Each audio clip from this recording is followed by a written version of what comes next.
about the cross in my life. First of all, I have been pointing out in previous sessions two very important facts about the cross. First of all, it's the basis of God's total provision for every believer. Everything we ever need in time or eternity, in every department of our lives, spiritual, mental, emotional, physical, financial, temporal, or eternal, has been provided for us through the cross. There is no other basis. Either we receive on the basis of the cross or we do not receive. Paul said, "He who spared not his own son, but delivered him up for us all, how shall he not also with him freely give us all things?" Just try to absorb those closing words. God will also, with Jesus, freely give us all things. But without him, nothing. On the basis of the cross, we can receive everything, but without that basis, we are not entitled to anything. Secondly, and this is also very important, the cross is the basis of Christ's total defeat of Satan. Through his death, his substitutionary sacrifice, his victorious resurrection, and his triumphant ascension, Jesus has administered to Satan and his kingdom one total, permanent, irrevocable defeat. There is nothing Satan can ever do to change that fact. And it's on that basis that we have victory over Satan. If we come in contact with Satan, if we have a conflict with Satan on any other basis but the cross, we will be defeated. But on the basis of the cross, we can be totally victorious. Now, because of these two important facts about the cross, Satan has a strategy against the church. He cannot change what has been accomplished by the cross. That's eternal. It's settled by God. But what he can do and what he seeks to do is to hide from the church what was accomplished by the cross, so that when the church loses sight of what was accomplished by the cross, then the church no longer enjoys the benefits provided. The church no longer lives in the full provision which was made by the cross, and the church is no longer capable of administering Christ's defeat to Satan. Now, this is brought out very clearly in one particular verse in Galatians chapter 3 and verse 1. And I have meditated on this verse now for at least 10 years, probably longer. When I first read the verse, like so many verses in the Bible, I just read it and I didn't think much about it. But gradually, it impacted me more and more. And I see in it myself today a key to understanding the problems of the church. This is what Paul says. Now, there are two versions according to different original texts. I'm going to follow the shorter version, which is followed in the NIV and the NASB and probably others. O foolish Galatians, who has bewitched you, before whose eyes Jesus Christ was clearly portrayed as crucified. Now, that's an amazing statement. Probably you've never been sufficiently amazed by it. But Paul says to these Spirit-filled Christians, and you'll see in a few moments they'd been saved, they'd been baptized in the Spirit, they had witnessed and were witnessing miracles. But he says to them, who has bewitched you? Witchcraft is the primary word for the spiritual forces released from Satan's kingdom into the earth. So these, quote, Spirit-filled Christians, and you know, when I hear the word Spirit-filled, and I see the lives of some people called Spirit-filled, I say, yes, but just a thimbleful. You can fill a thimble, you can fill a cup, or you can fill a bath. All of them are filled, but they don't contain the same amount. But when I see the lives of Spirit-filled Christians, I say to myself, they don't realize that Satan has a strategy against them of which they're not aware. Actually, I found myself in a situation in 1963. I don't want to go back into the details. I had just immigrated to the United States. I'm one of the few people who immigrated to the United States by accident, because I came for a visit. The immigration authorities at the border told me that 6 months was too long for a visit. Well, I said, maybe you can help me, because I've dealt with a lot of immigration authorities in different countries, and I know you never argue with them, you just put yourself at their mercy. So they said, come on in and we'll arrange it. And so that way, I, with my first wife and our 5-year-old adopted black African daughter, made it into the States. Now, if we had ever made application outside with that particular combination, we'd never have been accepted, you understand? So that was God's way of sneaking us into the United States.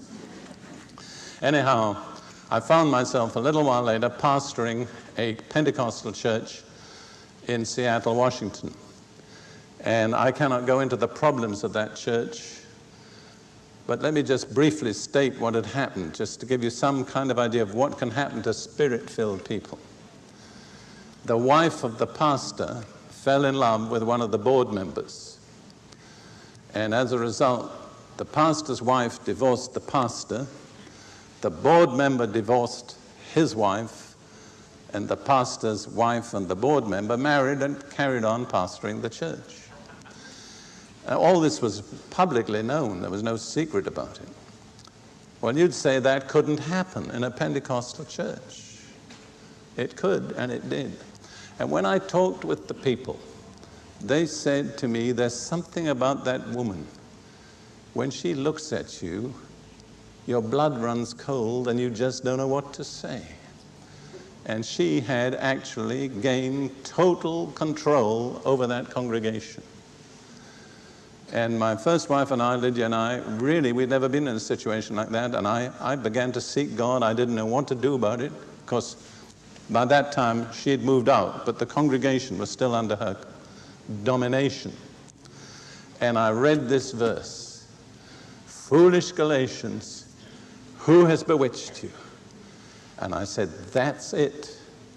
They're bewitched. I couldn't believe at first that, Pentecostal Christians could be bewitched. But when I grasped the truth, and Lydia and I took our stand, agreeing together in prayer, we broke that power, the congregation was released, the situation was restored. But that was where I was first introduced to the reality of Galatians 3:1, who has bewitched you? Now, how did Paul know that they were bewitched? The second part of the verse tells us. They had lost the vision of Jesus Christ crucified. What had witchcraft done? It had moved in and obscured the reality of the cross and all that was obtained for them through the cross.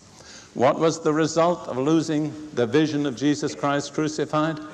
I believe this will always be the result, and I believe it's the result in many, many congregations today. They went into carnality and legalism. And basically, wherever you find legalism, it's the product of carnality. Even though it may sound extremely spiritual, and legalistic people often think they're more spiritual than others, nevertheless, it's an expression of the flesh, of carnality, and not of spirituality. And it goes together with the works of the flesh. Let's read these next verses, verses 2 through 5, and I think you'll see the truth of what I've been saying. This only I want to learn from you. Did you receive the Spirit by the works of the law or by the hearing of faith? Notice they had received the Spirit. Are you so foolish? Having begun in the Spirit, are you now being made perfect by the flesh? They had begun in the Spirit. Have you suffered so many things in vain? If indeed it was in vain. Therefore, he who supplies the Spirit to you and works miracles among you, does he do it by the works of the law or by the hearing of faith? Notice, God was working miracles among them.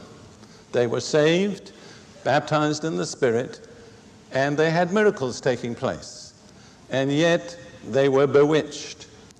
And Paul says two results expressed in this, the works of the law and the works of the flesh. Legalism, carnality.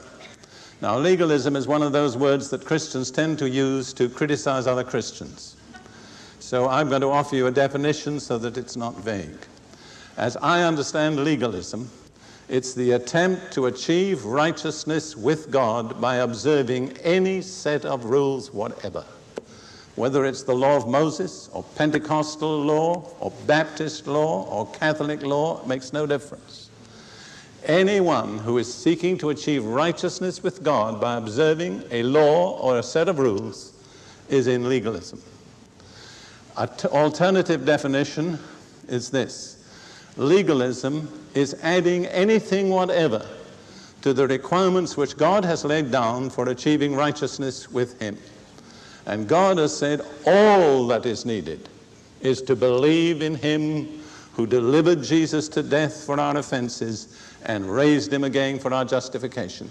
No person, no church, no organization, and no Bible teacher has any authority ever to add any requirement to achieving righteousness with God except that, believing in the one who delivered Jesus for our sins and raised Him for our justification. And any addition to that, in my understanding, is legalism.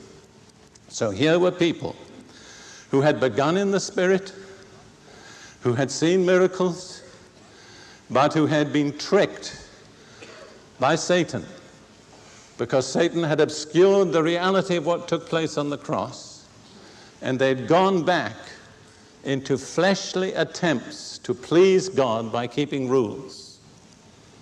Does that sound like anybody you've ever met?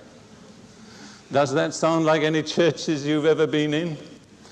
In America, and I'm not talking about other countries necessarily, but a lot of churches call themselves Grace Church. My observation is the ones that talk most about grace generally know least about it. They are centers of legalism. Now, the result of this is even more shocking. It's stated in the 10th verse, Galatians 3:10. For as many as are of the works of the law are under the curse. For it is written, cursed is everyone who does not continue in all things which are written in the book of the law to do them. Understand, if you're going to be justified by the law of Moses, you've got to keep the whole law all the time. And if you fail to do that, and you've put yourself under the law, you bring a curse upon yourself. For the law itself says, cursed is everyone who does not keep all the law all the time. So the result of this cross being obscured by Satan's activities were legalism, carnality, and a curse.